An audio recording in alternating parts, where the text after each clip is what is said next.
अस्सलाम वालेकुम मेरी प्यारी बहन और भाइयों। उम्मीद करती हूँ अल्लाह ताला से कि आप लोग बिल्कुल ठीक ठाक होंगे और अल्लाह के फजल करम से मैं भी बिल्कुल ठीक ठाक हूँ। आज हम जिस टॉपिक पर बात करेंगे वो है तहज्जुद। मुंह से जैसे निकलता है वो तो आप समझ ले एक टाइम है, तहज्जुद का टाइम जैसे हम कहते हैं। लेकिन बेसिकली तहज्जुद है क्या चीज़ जो जिसमें अल्लाह ताला ख़ुद फरमाता है कि उस टाइम में मैं सबसे आखिरी वाले आसमान पर आता हूँ और वो अल्लाह ताला पुकारते हैं कि है कोई मुझसे लेने वाला या है कोई ऐसा बंदा जिसकी मैं ख्वाहिश पूरी कर सकूँ या उसकी मुश्किलात दूर कर सकूँ। तो बेसिकली वो टाइम है कौन सा जिसमें अल्लाह ताला भी आखिरी आसमान पर आ जाते हैं इंसानों की पुकार सुनने के लिए। वो तहज्जुद वो टाइम है जो या आप कह लें तहज्जुद जो है अल्लाह ताला से मोहब्बत का इकरार है। जब कोई इंसान तहज्जुद के लिए उठता है, ज़ाहिर बात है नींद से उठेगा, अल्लाह ताला की मोहब्बत में उठता है। हम में से बहुत से ऐसे कम इंसान होंगे जो तहज्जुद में उठते हैं या तहज्जुद अदा करते हैं। अब अगर मैं आपसे कहूँ कि तहज्जुद और जवानी की इबादत ये दो ऐसी चीज़ें हैं, ये दो उस जवानी की इबादत और तहज्जुद दो ऐसी चीज़ें हैं या उस मोहब्बत का इकरार है जो बहुत कम लोग करते हैं। बहुत से नौजवान ऐसे होते हैं जो दुनिया की रंगीनी जो है उनको अट्रैक्ट कर लेती है अपनी तरफ, लेकिन जो तहज्जुद गुज़ार बंदा होगा, जो तहज्जुद गुज़ार नौजवान होगा, उसके लिए दुनिया की अट्रैक्शन या दुनिया की रंगीनी कोई मायने नहीं रखती। क्योंकि तहज्जुद करना या तहज्जुद में उठना ऐसा है गोया कि अल्लाह ताला उसको उस बंदे को मिल गया है। तहज्जुद की इबादत से आपको अपने मुश्किलात का हल तो मिलेगा, अपनी ख्वाहिशात भी पूरी होंगी, लेकिन तहज्जुद वो टाइम है जब आप उठते हैं अल्लाह ताला की खालिस मोहब्बत में। गोया वो ऐसा है कि तुमने अपने रब को पा लिया और जिसने अपने रब को पा लिया दुनिया भी उसकी और आखिरत भी उसकी। हमें से बहुत से बहन भाई ऐसे होते हैं जब वो 5 वक्त की नमाज भी पढ़ रहे होते हैं, अपनी इबादत भी टाइम टाइम पे कर रहे होते हैं, लेकिन जैसे मैं आपसे कहती हूँ कि आजमाइश शर्त है। अल्लाह ताला हमें हर ज़िंदगी के हर फेज़ में, ज़िंदगी के हर मोड़ पे आजमाएगा। लेकिन अगर आप तहज्जुद गुज़ार हैं, आप तहज्जुद पढ़ते हैं, आप अल्लाह ताला से आपने ऐसी दोस्ती की है कि तहज्जुद में ना कोई अलार्म की ज़रूरत है, आपको आपकी आँख खुद ही खुल जाती है, तो यूँ समझ ले कि दुनिया के हर मामलात में अल्लाह ताला की रज़ा भी उसमें शामिल है और आपकी और अल्लाह ताला की उस दोस्ती ऐसी है कि इधर आपने हाथ उठाए होते हैं, उधर अल्लाह ताला वो हाथ जो है वो खाली नहीं लौटाता, ना आपकी झोली खाली लौटाता है। कहने का मकसद मेरा ये है कि अल्लाह ताला से दोस्ती करे, तहज्जुद अदा किया करे। तहज्जुद अदा करना ऐसा है गोया आप अपने रब को पा लेते हैं, और जो अपने रब को पा लेता है उसके लिए दुनिया की कोई मुश्किल ऐसी नहीं है जो हल नहीं हो सकती।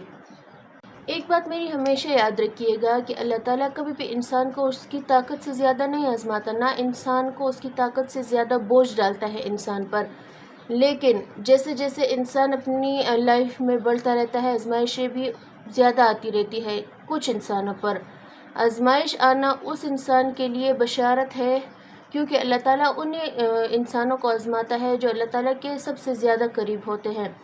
जब आप पर आजमाइशें आ रही होती है, जब आप पर दुख या गम आ रहे होते हैं, जब आप पर मुश्किलात आ रही होती है, तो ये उस बात की निशानदही है कि अल्लाह ताला के नज़दीक हो आप। ये बशारत है आपके लिए, ये कोई सज़ा नहीं है या ये कोई ऐसी बात नहीं है जिस पे आप मायूस हो। मायूसी गुनाह है। हमेशा अपने रब पर तवक्कल रखिए, हमेशा अपने अल्लाह पर तवक्कल रखिए। बेशक अल्लाह ताला आपके साथ है, और जब आपकी बस हो जाती है वहाँ से मुआज़ात शुरू हो जाते हैं, वहाँ से अल्लाह का रहम करम शुरू हो जाता है, वहाँ से अल्लाह ताला और आपकी जो आपने दोस्ती डेवलप की होती है अल्लाह ताला से, वहाँ उस दोस्ती का मेन पॉइंट आना शुरू हो जाता है, क्योंकि वहाँ से अल्लाह ताला की हेल्प आ रही होती है।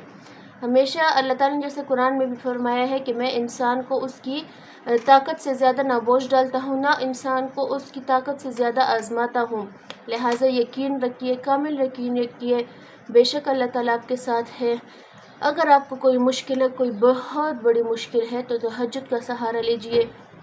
मैंने ख़ुद एक बहन की दुआ कबूल होते हुए देखा है। 2 साल से ज़्यादा हो चुके थे उनकी आजमाइश को, लेकिन آزمائش ختم ہونے کا نام ہی نہیں لے رہی تھی، لیکن اس بہن نے 3 دن، صرف 3 دن تہجد میں اللہ تعالیٰ سے فریاد کی، اللہ تعالیٰ کو اپنے دل کا حال سنایا۔ بے شک اللہ تعالیٰ ہر چیز جانتا ہے، بے شک اللہ تعالیٰ کو پتہ ہے، لیکن آپ کا بتانا، آپ کی فریاد کرنا، رٹے رٹائے جملے نہیں لانا، اللہ کے سامنے وہ بیان کرے جو آپ کا دل کا حال ہو، جو آپ کسی اور سے کہہ نہیں سکتی، وہ اللہ تعالیٰ سے کہے، گویا اللہ تعالیٰ کو یوں سمجھے جیسے آپ کا بیسٹ فرینڈ ہو۔ پھر دیکھیے کیسے آپ کی مشکلات حل ہوتی ہے، کیسے آپ کے معاوضے آتے ہیں۔ ان بہن کو صرف 3 دن لگے تھے اپنی دعا قبول کرنے میں، کہاں 2 سال اور کہاں 3 دن، صرف تہجد کی یہ پاور ہے۔ اور جو دعا میں آج آپ کو بتاؤں گی، تہجد میں اس دعا کا سہارا لیجئے گا اور پھر دیکھیے گا کہ کیسے آپ کے مشکلات حل ہوتے ہیں۔ سورہ طلاق پارہ نمبر 28 آیت ہے، وَمَن یتق اللہ یجعل لہ مخرجا، یہاں سے سٹارٹ ہے، اور آیت نمبر 3 پر آپ نے رکنا ہے، لکل شیء قدرہ یا قدیر، ابھی مجھے کنفیوز ہو رہا ہے، میں آیت جو ہے وہ اٹیچ کر لوں گی اگر مجھے مل گئے۔ پارہ نمبر 28 سورہ طلاق کی یہ آیت ہے، یہاں سے سٹارٹ ہوتی ہے، وَمَن یتق اللہ یجعل لہ مخرجا، یہاں سے سٹارٹ ہوتی ہے، آیت نمبر 3 پر آپ نے رکنا ہے۔ تہجد میں اس دعا کو 3 دفعہ آپ نے پڑھنا ہے، پھر اللہ تعالیٰ سے اپنی جو ہے التجا ہے یا کوئی دعا ہے یا مشکل ہے، اس کا آپ نے وہ بات اللہ تعالیٰ سے آپ نے کرنی، یا جو حاجت ہے یا کوئی مشکل ہے وہ پیش کرے، انشاءاللہ 3 دن کے اندر آپ کو رزلٹ ملنا شروع ہو جائیں گے۔ جہاں کہیں بھی رہیں خوش رہیے، خوشیاں بانٹے، ہمیشہ دوسروں کا خیال اپنے سے زیادہ رکھے، اور چھوٹوں پر شفقت، بڑوں کی عزت کرنا نہ بھولیے گا، کیونکہ یہ ہماری نبی کی حدیث ہے، ہماری نبی بھی ایسے کرتے تھے صلی اللہ علیہ وآلہ وسلم۔ اور اللہ تعالیٰ ان پر رحم کرے، جو غمگین ہے اللہ تعالیٰ ان کو ڈھیر ساری خوشیاں دے، جو خوش ہے اللہ تعالیٰ ان کو اور بھی خوشیاں دے اور خوشیاں نصیب کرے، جو صاحب اولاد نہیں ہے اللہ تعالیٰ ان کو نیک اولاد سے نوازے، رفع اور فلسطین کے مسلمانوں کے لیے ڈھیر ساری دعائیں۔ انشاءاللہ کل ملتی ہوں، مجھے بھی دعا میں یاد رکھیے گا۔ اللہ حافظ۔